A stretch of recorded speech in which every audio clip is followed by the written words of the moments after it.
As one of the most feared weapons of World War I, the German U-boats sank over 5,000 Allied ships, destroying more than 12 million tons of cargo, and ending the lives of 15,000 sailors, nearly bringing the British Empire to her knees.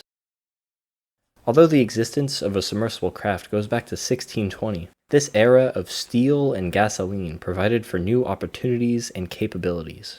All of the major powers of the world began assembling their own submarine fleets in the early 20th century. Yet, despite their heavy reliance on them in the latter half of the war, Germany got off to a slow and unimpressive start in submarine design. Commissioned in December of 1906, the U-1, short for Unterseeboot, meaning undersea boat, was Germany's first serious attempt at a combat-capable submarine.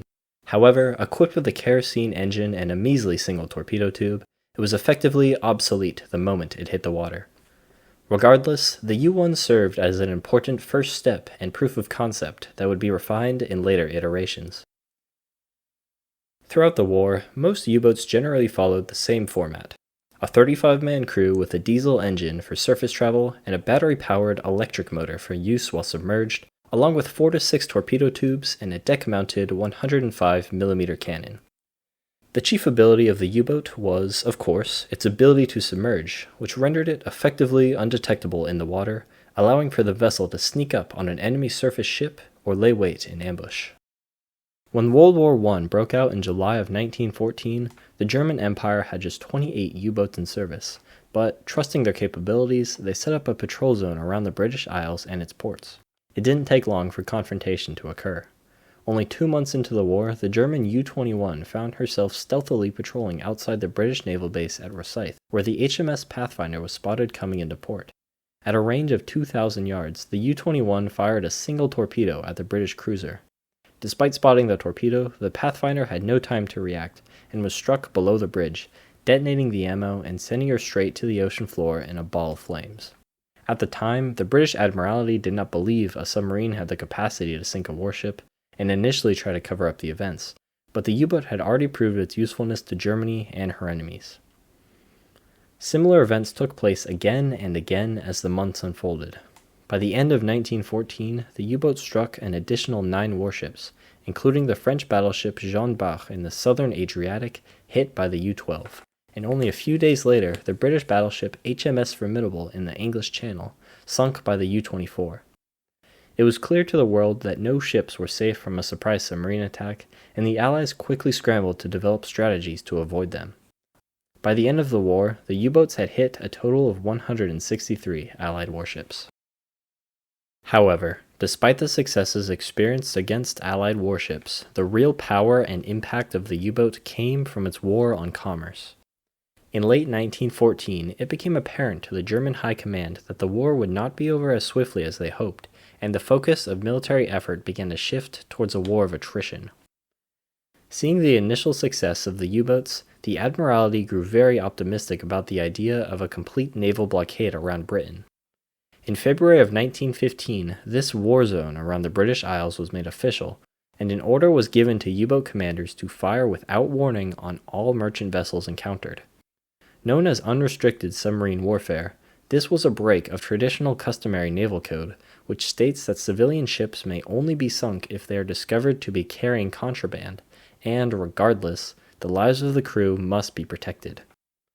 Breaking this code put significant risk on Germany's diplomatic relations with neutral countries, shifting public opinion against the empire, but also causing inner turmoil within the German Navy about the ethics of this new doctrine.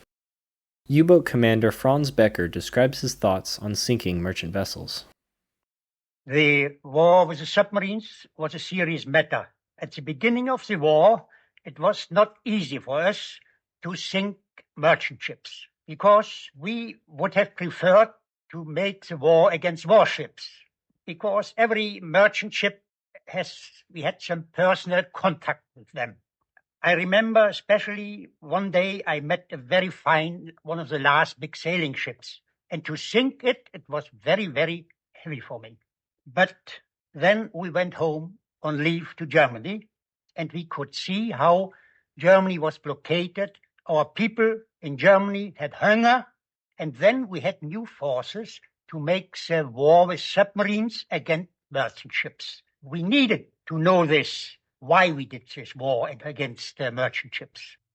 The issue of unrestricted submarine warfare culminated on May 7, 1915, when the British passenger ship RMS Lusitania was, without warning, struck by a torpedo fired from the U-20 off the coast of Ireland. Sinking in just 18 minutes, there was little time to deploy life rafts, resulting in the death of 1,197 civilians, including 124 U.S. citizens. Passenger Alice Drury describes the panic on board as the ship began to sink. The suction of the liner was pulling us back. Every time the oars went forward, we were going as if we were going to be drawn under. Eventually, we got away, and I saw the funnels one by one disappearing.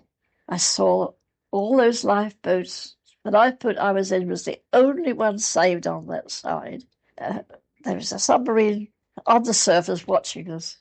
I saw those sailors watching all those bodies of people and wreckage. The sea was as calm as a pond. I don't think anybody would be alive now if it hadn't been a lovely calm day. The sinking of the Lusitania and many other similar events sparked international outrage, and immense pressure was placed on neutral countries, particularly the United States, to declare war on Germany. With its hands full dealing with Britain and France, Germany had little choice but to promise an end to their unrestricted submarine warfare doctrine in late August of 1915 to prevent farther escalation, though the sinking of merchant vessels would continue with naval code observed. Although tensions were temporarily eased, as the war continued, the German High Command found itself losing the war of attrition, and the land theater had been stagnant for some time. Desperately needing an advantage, the German Kaiser decided to resume unrestricted submarine warfare in February of 1917, this time more aggressive than ever and with a much larger zone of operations.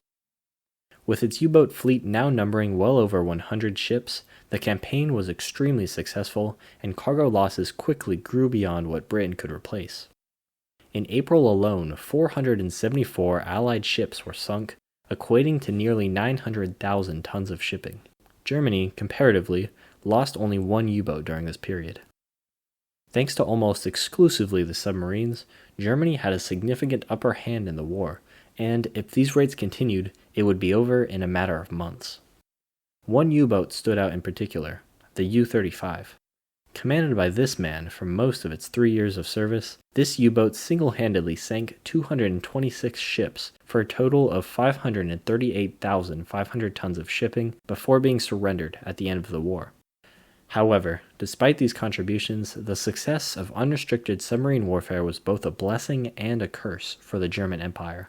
Outraged by the Kaiser's broken promise to stop his submarine policy, the U.S. entered the war on April 6th of 1917.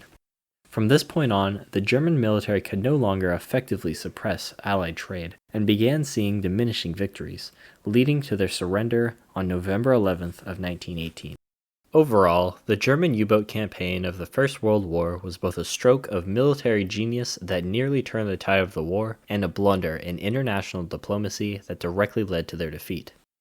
Nonetheless, the ruthless war on commerce destroyed 30% of the world's merchant vessels over the course of the war, establishing the submarine as a worthwhile weapon of the sea that continues to play a major role in all the world's navies to this day.